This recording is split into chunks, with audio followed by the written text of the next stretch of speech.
Thanks for clicking on the video. Hit the subscribe button for more weekly content and hit the notification bell so you won't miss a thing. Courage, love, and knowledge all seem to fail. Will kindness turn the tides in favor of the DigiDestined? What's good, peeps? What's poppin'? How are you doing? And welcome to part 4 of our ongoing series, What If TK Was the Digimon Emperor? Thank you all for your patience as we took a break last week from the videos due to traveling, but now that we're back, it's time for our story to keep up the pace. TK, due to some malevolent force out there, has succumbed to the untapped darkness within him and has proved his dominance of the digital world as the Digimon Emperor. His tenure as a villain is vastly different from Ken's in the original, or even Kari's in the series we covered not too long ago. If you want to check that out as well, please feel free. It's linked up top. Thank you all for your continued support. We're getting closer to reaching the 3,000 subscriber goal, so if you're new and enjoy what you see, hit the sub button and join the fam. Now let's get to the story. If this video receives 30 likes, that'll let me know you want things to also continue into part 5. Let's begin. The defeated DigiDestined all hung their heads low as they walked the streets of Odaiba back home from the school. Even Davis, so boisterous and full of energy, couldn't bring himself to say a word. How could Kari do that? Why would she do that? Why would she join the Digimon Emperor? It didn't make any sense. How are they going to save the digital world now with just 3 of them? How's he going to tell Tai that he let his sister get taken away? No matter how he or any of the DigiDestined looked at it, this situation was hopeless. Sure, the older kids told him that giving up was not an option, and that's especially more true now that Kari's seemingly with the enemy. But what can they do? Not good enough, Cody muttered to himself. What was that, Cody? My best. It wasn't good enough. If I were stronger, we probably wouldn't have lost Kari to the Digimon Emperor. The youngest DigiDestined responded through gritted teeth. Don't kid yourself, short stuff. If I couldn't save her, what makes you think you could have done any better? Cody did not like hearing that. What was that? I'm not sure how much help you were, flat on your face.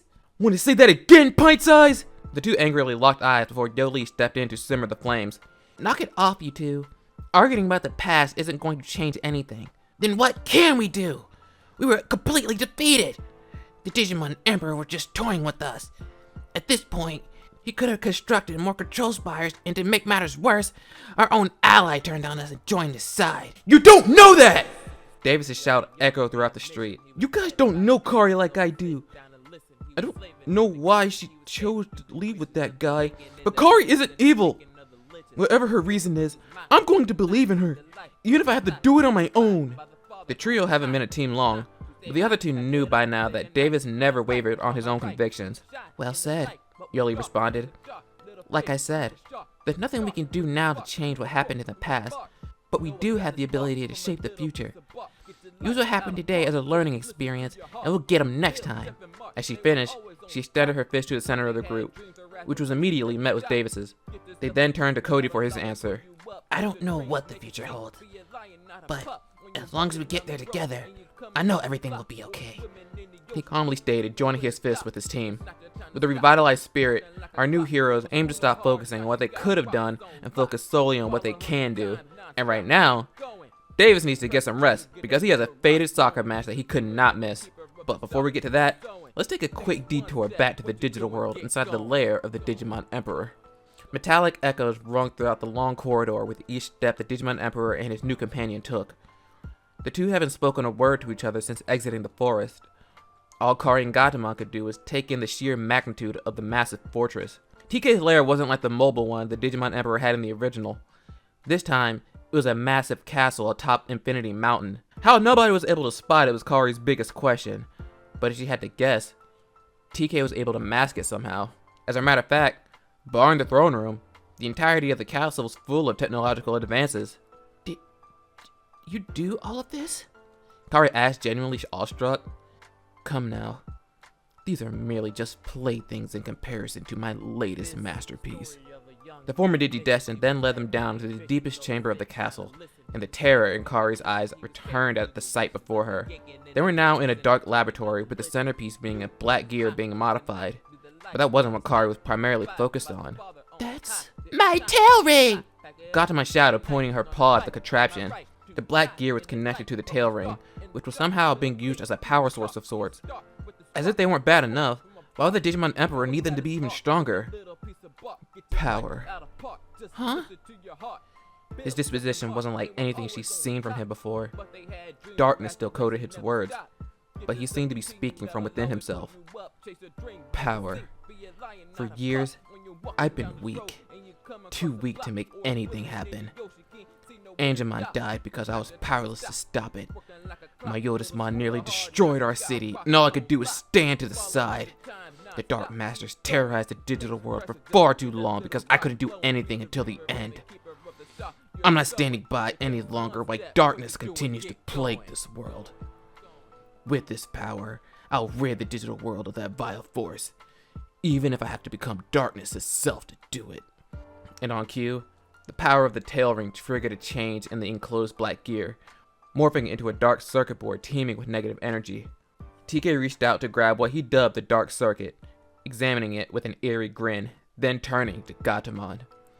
Now, it's time for a little test run. Back to the human world. It's about time to talk about one character who's truly impacted by TK being the Digimon Emperor in the story. Ken. Just like in Kari's version of the scenario, since Ken isn't the Digimon Emperor, his life has been drastically different. He's still affected by the death of his older brother Sam and tries his best to live up to his parents' expectations. Though Ken struggles with trying to leave Sam's shadow and be his own person, he still grew up to be a kind-hearted and more or less well-adjusted individual. Another major thing that never left Ken's mind was his brief time in the digital world when he was a little kid. The time he spent there with Wormmon were the happiest moments of his life, and he'd do anything for a chance to see his friend again. While in his heart, he doesn't feel like the Digivice is truly his. He can't bear to part with it for some unknown reason in the back of his mind. Was it only to honor his brother's memory? Or was there something deeper? Whatever it was, now wasn't the time to dwell on it, because today, his Tamachi soccer team has a match with Odaiba. Being that he doesn't have the Darksboard to boost his athletic ability, Ken isn't the superstar he was originally, but his sheer tenacity makes him a pretty decent player on par with Davis. The match commences and is pretty evenly matched. In the end, it was the Odaiba team that narrowly clutched the victory. Impressed with each other's skills, Davis and Ken properly greeted and shook hands with each other until Ken noticed Yoli and Cody on the sidelines with Demi-Vimon, Poramon, and Upamon.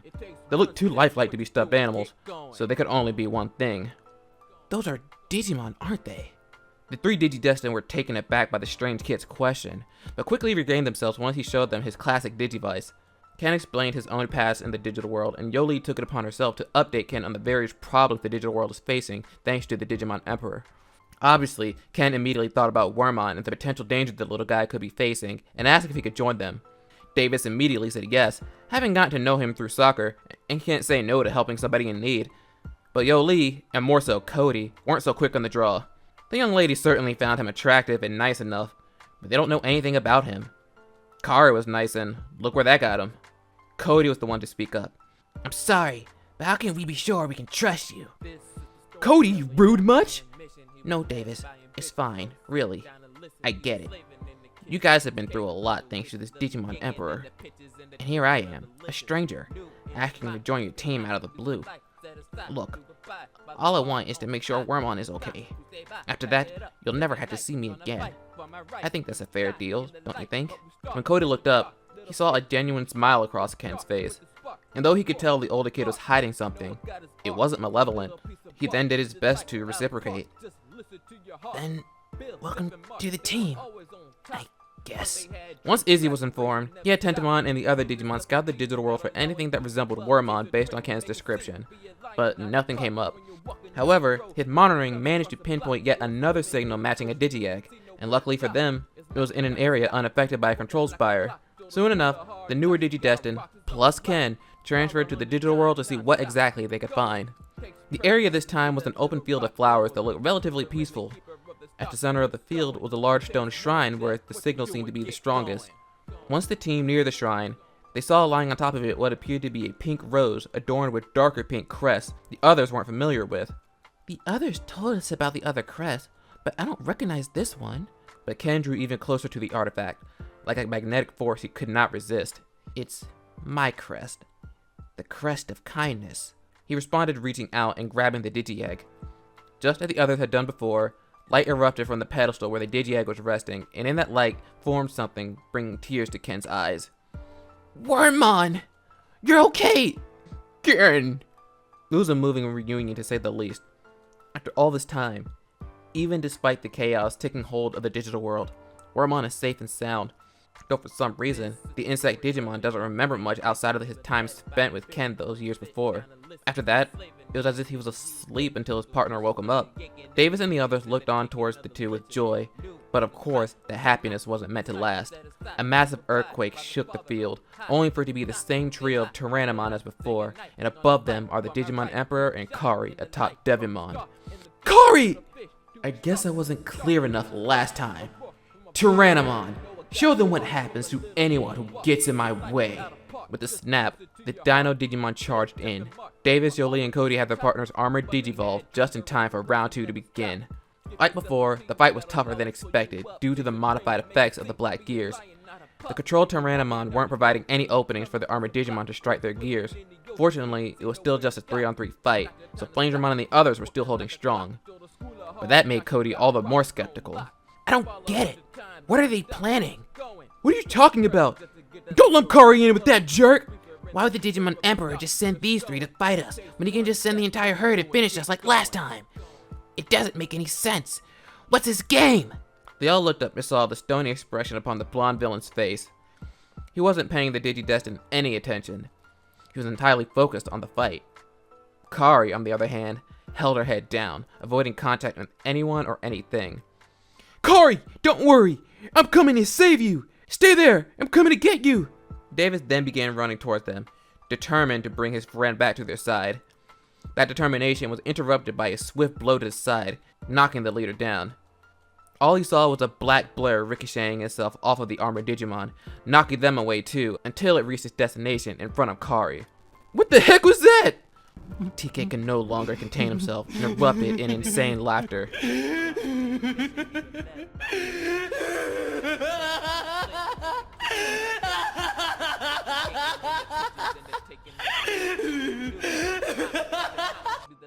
You just don't get it, do you? Kari here is now my Digimon Empress and will rule by my side. She's already given in to the darkness, can't you see? Kari slowly lifted her head, only to show a look of utter despair. She said not one word, only throwing her arm forward as if to signal an order.